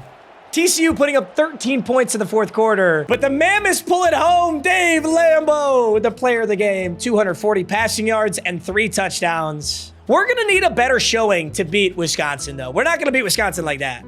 Our next opponent is the Auburn Tigers. You know, weirdly, for some reason, since I replaced UCLA, I've played Auburn so many times, and we have a great record against Auburn. They're 10-3 with a 6-2 record in their conference. We're 12-2, 8-1. Auburn's an 88 overall. This will be a nice warm-up for Wisconsin if, and only if, we can get there. I'm gonna bring back out the alt unis. Sorry guys, I honestly would use every uniform, but for some reason, they're like, the chrome is really bugged out. And it's really only working on the alts. Here we go. The second round of the college football playoffs. We take down TCU in the first round. We've got the Auburn Tigers in the second round. I gotta take every game seriously, but I genuinely can't get the Wisconsin Badgers out of my head. So I'd love a beautiful win here and a chance at redemption. I mean, granted, like Wisconsin could lose to their opponent, but something tells me they're on a generational run right now. I don't think Wisconsin's gonna lose. This game kicks off. The Mammoths got 3, another 3, 2 field goals. Auburn gets an actual touchdown. We get a third field goal. The Mammoths put up 3 field goals and 1 touchdown. Auburn's got 1. It's 3rd and 14, Mammoth football. It's either a big conversion or a punt. I tell you what, it's a great spot to punt from, though, if Lambeau can't convert this. Oh, step up, buddy. Damn, really soft coverage by Auburn. You know what, dude? If this is a good punt, we will have spectacular field position, and Auburn needs 9 points. That's a 2-possession lead. The punt goes out of bounds. Oh, I thought that was like out at like the 1. Punt goes out of bounds to the 14. Auburn's got to mount an 86-yard drive and get the ball back. I really like where we're at right here. Auburn's going to need an onside kick. They're not going to be able to give us the ball back. Great throw there. Another first down. Moses Romo. That's Auburn's quarterback named Moses Romo. He looks like Cam Newton. Plays like Tony Romo, maybe. He's got a clean-ass pocket. He's going to step up again. But that's why we keep his spine. I have not been impressed by the Mammoths pass rush. 2nd and 5. Although Auburn's got a great O-line. Dude, what is it with these teams? These teams play lackluster all game, but in the 4th quarter, everybody comes alive. 5 wide. Empty backfield. Now's the time to get home. Unloads. Caught. 2nd and 1. What do you got, Auburn? Dude, this guy, oh my God, how do you, dude, your sole job is to step up and tackle the QB, and you take that angle. We have a man in QB spy at all times of this game. I'm very impressed. Look at that, QB spy again, and he's gonna take off. Dude, this guy's addicted to scrambling. Even when his team needs him to pass. Like, you have to be passing here. QB spy. Don't you dare, Romo. He's gonna scramble. He tried to scramble, but that time he gets sacked. 3rd and 16. Romo, if you scramble, I'm gonna cry. I'm actually gonna piss my pants, dude. Don't even fucking think about it. He's gotta do it. It's 4th and 27. Oh my God, if you do it one more time and sell your team the college football playoffs. Okay, throws a mallard, caught, 1st down. Are we not? Oh, our 1st down. I just had a heart attack. I thought we just gave up a 4th and 27 in the playoffs. I was gonna scream, but it said 1st and 10 because they turned the ball over, and it's a 1st and 10 for the Mammoths. Now, Devin Lambeau is gonna do an excellent handoff simulator as George Iwu puts this game away. Gotta say, I'm unimpressed with his trucking right now, though. I expect George Iwu to walk up and just hammer whoever's in front of him. Not getting a lot of positive yardage after content. But on 3rd and 2, we've got the backup in to take this handoff. No, it's an RPO. Holy shit, and it goes for 20. Oh my God, icing this round of the college football playoffs on that play is crazy. David Lambeau, in his junior year, goes victory formation against Auburn, and I think I know who's next. No. Honest to God, I wanted my redemption so bad. To lose twice to Wisconsin, and then Wisconsin loses to Florida in the playoffs, actually pisses me off. Dude, I swear, if we win a natty, I'm gonna personally feel an asterisk in my head. Oh, I'm so pissed. The Florida Gators are on the clock. Ironically, I think this is easier, but it's not Wisconsin. Why did Wisconsin have to go and lose, bro?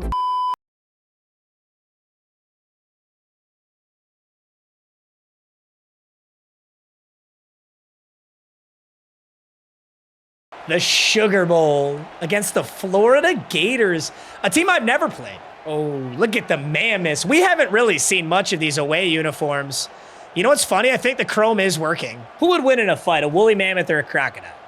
I mean, let's be real, guys. Let's be real. I love to see these comparisons. Florida's getting way more average yards per game, but we're running the ball a lot more than them. Damn, they're averaging 480 yards a game, and they start out with a touchdown, but they missed the PAT, and now I can't see the score at all. What are we doing here, EA? Talk to me.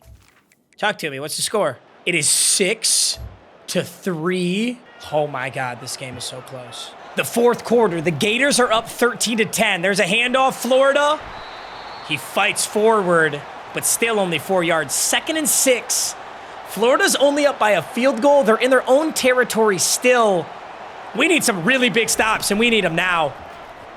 Oh, get home. Almost on the quarterback, but they still lose yards. It's Charlie Chestnut. That's a hell of a name.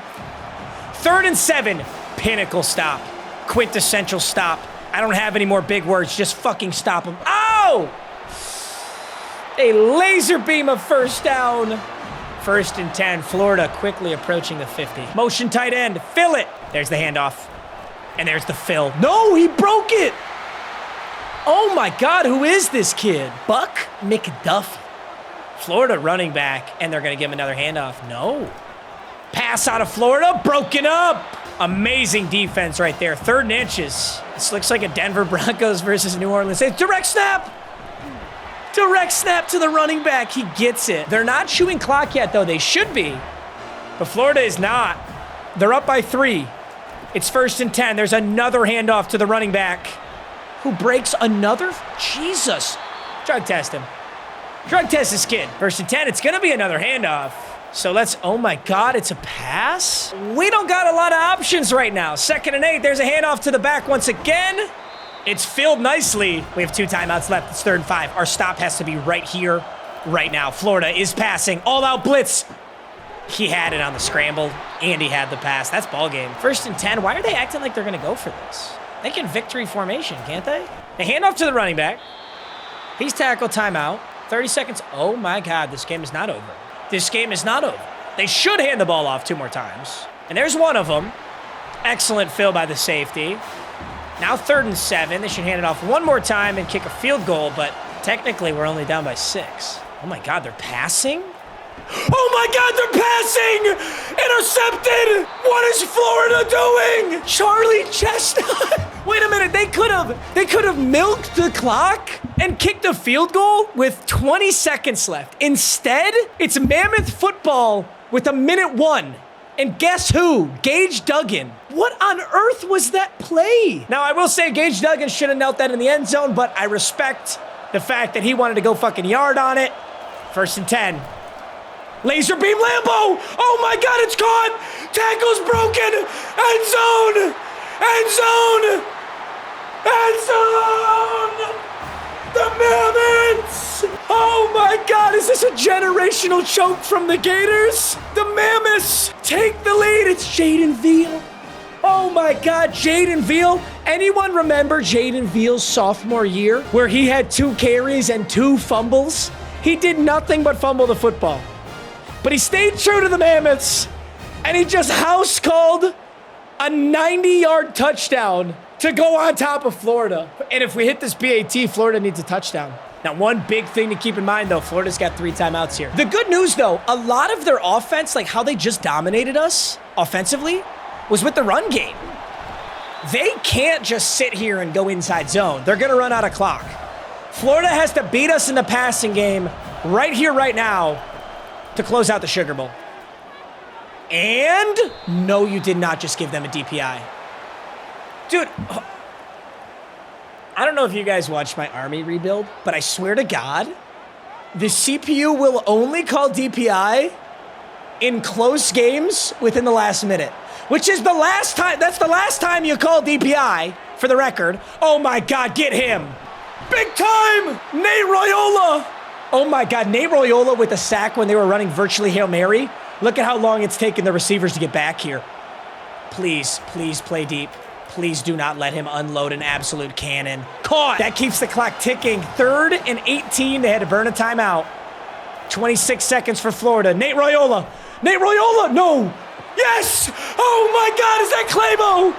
Is that Max Claybo? 2 interceptions, Mammoths. Oh, and he's waving goodbye. Charlie Chestnut just fucking choked. Oh, my God. This is the most electric game I've ever watched. 17-13.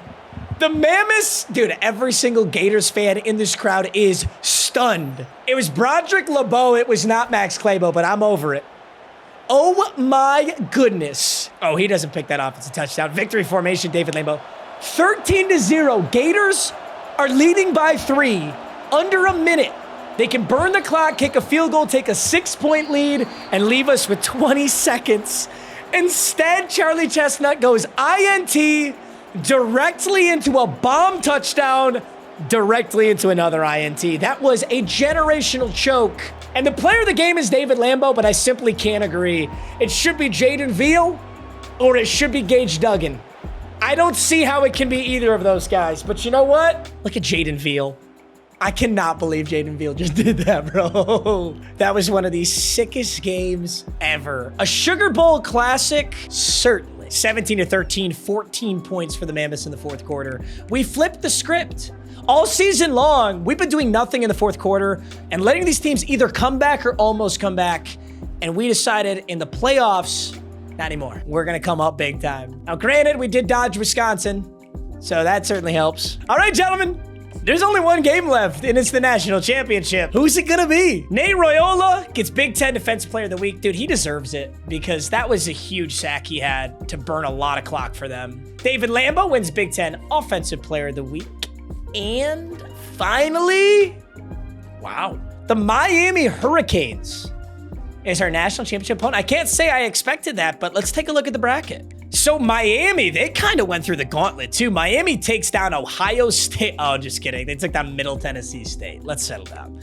Although, dude, this Middle Tennessee State team took down Oklahoma. So this is kind of a wild playoff run here, but also I gotta say the Mammoths logo looks so good that you legitimately might believe that this is a real team, you know? Like, you might actually be like, yeah, that's a program. Ladies and gentlemen, we have finally made the national championship. Allow me to show you your Michigan Mammoths full national championship roster. We'll scout the opponent, and frankly, we're coming off one of the greatest playoff wins I've ever seen. That was spectacular. That was so awesome. So I feel really good right now. Now, if you're just tuning in here at the end, one thing you got to keep in mind is that the overall is bugged. I spent a ton of coach points in the tactician and now scheme guru tree, which gives a ton of rating boosts to your players. This, however, does not factor into your overall for some reason. So we have so many insanely good players, but it's technically an 84. Ben Giuliano, when he was a freshman, we redshirted him. He is now the best player on this roster, a 92 overall right tackle. Tim Wong, that might be the whitest man with the last name Wong, but he's the 2nd best player on this roster. Our outstanding power back, George Ewo, this guy is so good.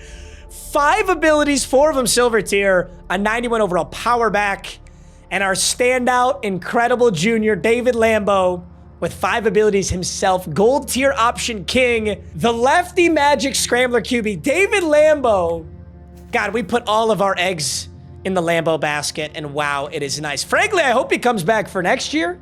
I expect him to go to the draft, but hey, we'll have to see. He's been an incredible Mammoth. Our best wide receiver, Juan Hyman. Listen, he may be our best wide receiver, but we know who the real playmaker is. It's Jaden Veal, the 3-star, making the best play of his life. He's only 5'9", and he did that shit against Florida. He broke a tackle, too. He broke a tackle for that. And defensively, Max Claybo, Kenya Potts, and Gage Duggan, who had that first interception against Charlie Chestnut. I love this team, man. Might be one of the last games we look in at, especially if we win. If we don't win, we got to run it back, but if we can take down the Hurricanes, I'm going to be so proud of this roster. So that's your Mammoths team. A ton of good offensive linemen, really well-rounded all across the board.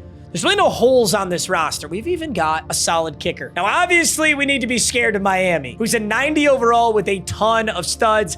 And the thing you always see with Miami is a lot of speed. They have so much speed on this team. We got to take good angles. JC Manning, 92 overall with platinum tier off platform and gold tier extender. That is a scary quarterback. Great players all across the board. Their halfbacks don't look too threatening. And their wide receivers, they've got 199 speed guy, Khalid Clowney with platinum tier shifty, but he is 4th string. He might be the slot wide receiver, but overall, I'm not too worried about it. I don't know if Jaden Veal can take the top off this Miami team. Every corner has 95 speed or faster. Dobbins going 99. Never fun. Yeah, there's just a lot of speed on these Miami teams every single time. It's a 14-2 season for the Mammoths. Hopefully, we can push that to 15-2. The final game of the Michigan Mammoth season is the national championship. That's exactly how it should be. And we're gonna rock my favorite unis, the alternate Michigan Mammoth unis here, the Hurricanes. Who would win in a fight, a Hurricane or a woolly mammoth? Pretty stupid question. Also, pretty sure woolly mammoth's record against Mother Nature is not good. If I can be for real, I don't think there's a way we possibly lose this game. I'm way too excited right now. And you know what? I want to take a few snaps on defense and a few snaps on offense. I really don't want to gravely impact the outcome of this game. That's just no fun. We put in too much work to building this roster, but let's see what we can do. Here's the matchup. Miami's averaging almost 500 yards a game. But once again, the same advantage we had on everybody else is the run game. Nobody runs the ball like we do. And I'm going on my boy 55 Bone. Miami, run play out the gates, and I whiff. Well, I am having an impact on this game. I'm whiffing crucial tackles. Pistol wing, I'm talking shit about Miami's run game. They go ahead and run it on me. 1st and 10, I'm on McDaniel. That's another handoff for the Hurricanes. I just got put in the blender. Oh my God, I just got put in the spin cycle. 2nd and 4 for McDaniel.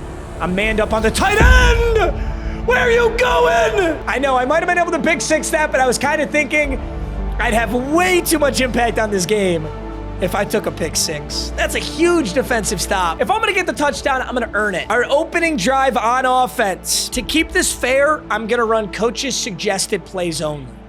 Tell me why Mark Sanchez is in. Is his name Mark Sanchez? There's no way it's actually Mark Sanchez, right? No, it's Eric Sanchez. I just pulled that out of my ass. It's Eric Sanchez. Yeah. You know what?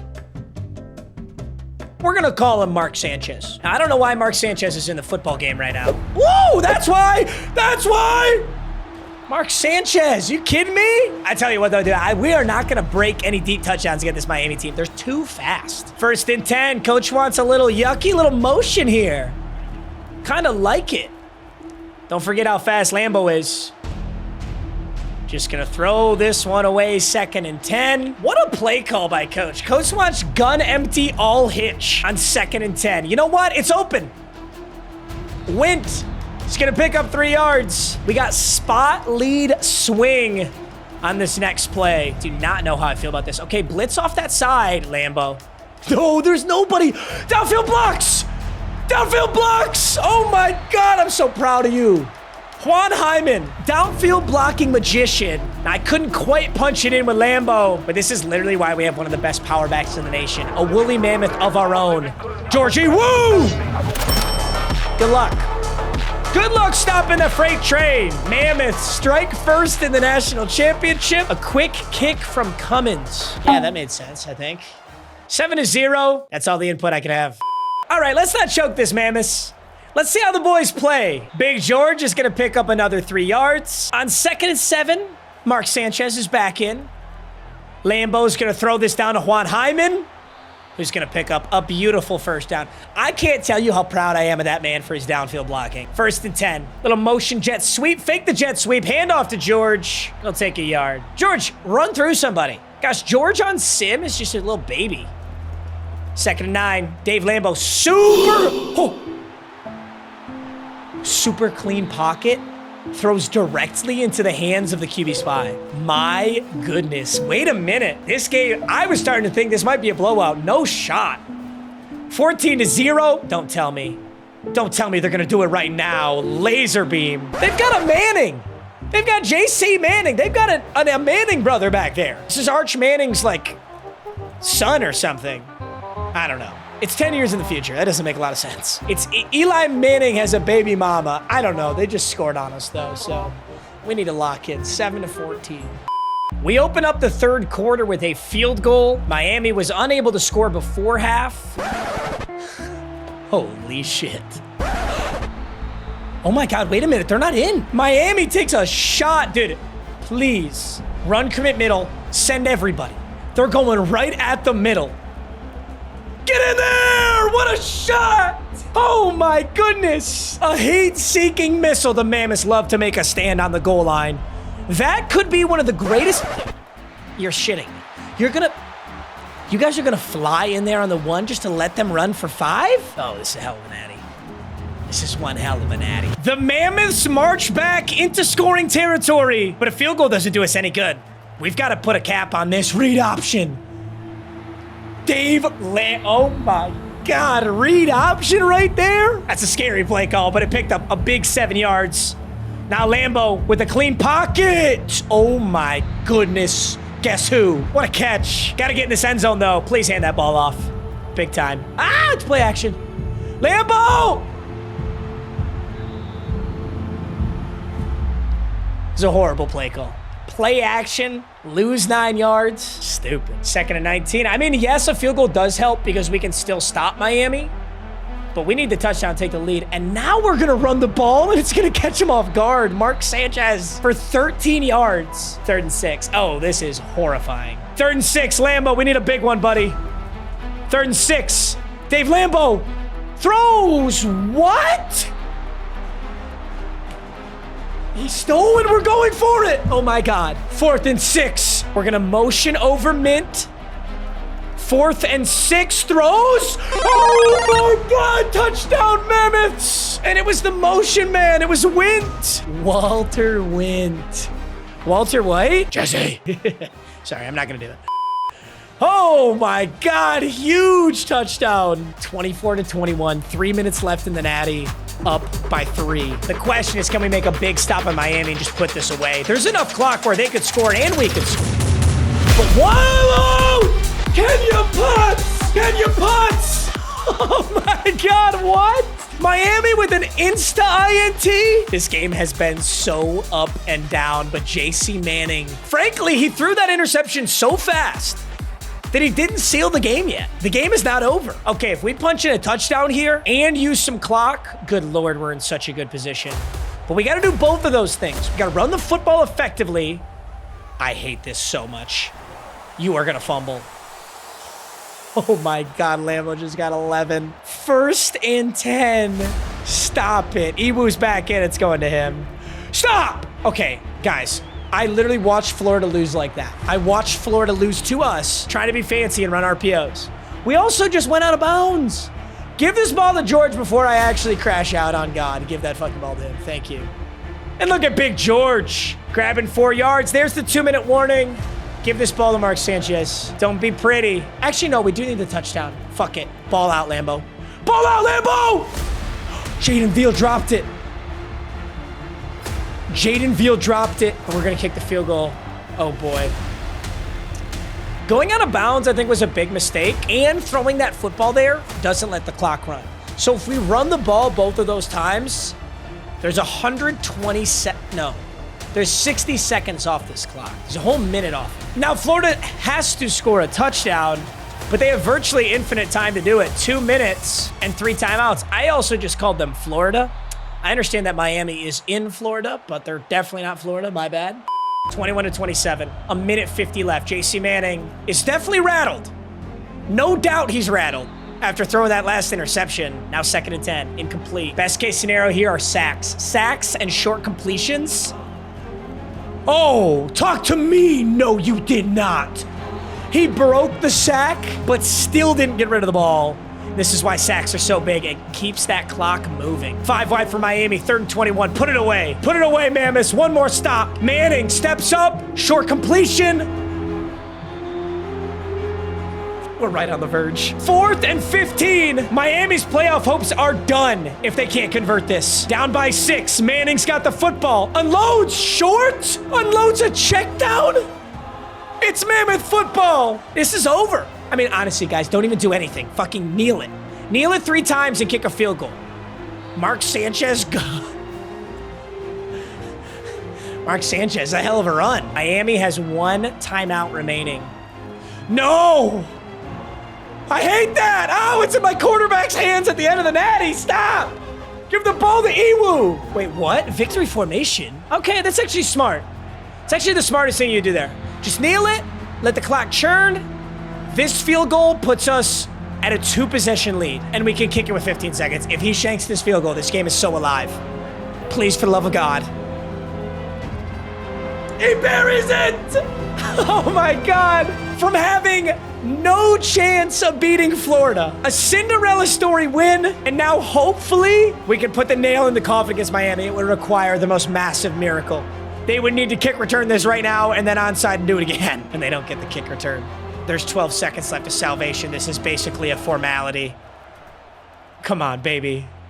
Just end it off right. Manning throws it away. JC Manning is just stat padding at this point. The kid wants to raise his draft stock by adding a touchdown and some yards.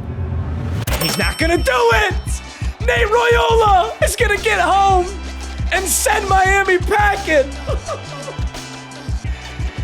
The Mammoths are college football champions. And the Miami Hurricanes are sick to their stomach after throwing that last interception. What a team. Lambo, one of the best quarterbacks I've ever recruited, Lambo. George Iwu, one of the best power backs I've ever had. And Nate Royola, the D tackle, gosh, he just like consistently was so good. Player of the game is Iwu.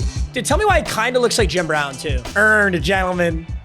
You earned this. You earned that trophy, Mammoths. 30-21, we finish with a 15-2 record. Our 2 losses coming to Wisconsin and Florida beating Wisconsin for us. I can't believe all of that happened. Congratulations, you have won the college football playoff national championship. So what is a full season like, including the playoffs for David Lambo? 3,550 yards, 35-6. Iwu gets 1,100 yards and 14 touchdowns. Sanchez tacks on 506. Lambo tacks on 557-2. Veal put up 962 and 9 touchdowns through the air. Hyman put up 940 and 12. Veal had the best play of the playoffs, by far.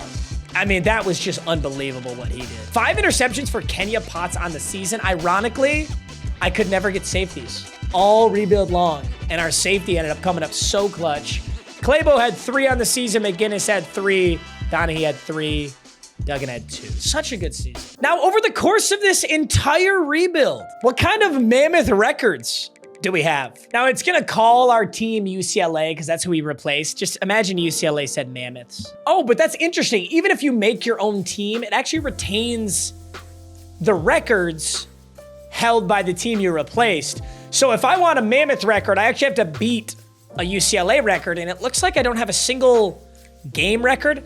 But you got to remember, I'm playing on 5-minute quarters, which actually makes the single game records very difficult to break. Like very, very difficult. I don't think I broke any of them. That doesn't mean we didn't break some single season records though. David Lambo has the new record for pass yards in a single season in the year 2030 with almost 4,000, 3,993. He also broke the passing touchdowns record. Oh no, and it does. It replaces our team name with Mitch. And a lot of career records as well. David Lambo getting passing yards. CJ Major getting receiving yards and receptions. This was not with David Lambo. This is with our previous quarterback, so that's pretty exciting to see. It wasn't just David Lambo, but Lambo now has the passing touchdowns as well at 114 on his career. I'm kind of bummed that Iwu didn't beat these rushing touchdowns, but here's the thing. Technically, these guys could re-sign with us. I gotta sim to next season to see if we still have Lambo and Iwu, because Lambo did that in 3 years. He broke the record in 3 years. All right, after winning the national championship, oh my God, he's still here. David Lambo is still a mammoth. He unlocked the cap on accuracy and power, and he got gold tier magician option king off. Oh my God. Tim Wong's in his senior year. Iwu's in his senior year. He's still here. Oh, we totally can break more records. We totally can break more records. I'm gonna sim this full season on autopilot and we'll see. I can't believe we retained both. Okay, we go 10-3. We did not repeat, and I don't think we made the playoffs then either. Hey, Miami went back though. Miami went back for the back-to-back losing in the Natty. Sorry, Miami. David Lambeau tacked on another 3,700 yards and 42 passing touchdowns, throwing only 4 interceptions his final year. Ewu tacked on another 16 rushing touchdowns. Dude, he might have the record now. Although I don't know how many years Ewu was my starting back. So actually, maybe not. That's a beautiful season. Walter Wentz put up 1,000. Deserved. And Deshaun Bigsby with 5 interceptions. Okay, I need to check the record books again. Oh! The national career passing touchdowns record is held by the Michigan Mammoths, David Lambeau. It certainly helps that he started as a freshman and didn't declare for the draft, but that's my boy. He now has he lives on infamously. 156 passing touchdowns on his career. That is so awesome. He also now has the Big Ten career passing record, which, I mean, obviously makes sense because he has the national, but he also has the Big Ten's record for passing yards on a career at 15,000. Oh my God, there's a new career touchdown catches record. Guess who it fucking is? It's Walter Went. It's Walter Went. That's disgusting. Yeah, the career records are just being taken over by the Mammoths in 10 years of football. That's so exciting. All right, gentlemen, this has been one of my favorite rebuilds of all time. Rebuilding my own college football program. I hope you love this video as much as I love making it, but it's time for Willie Balls to retire from college football. I hope you enjoyed, gentlemen. I love you. Peace.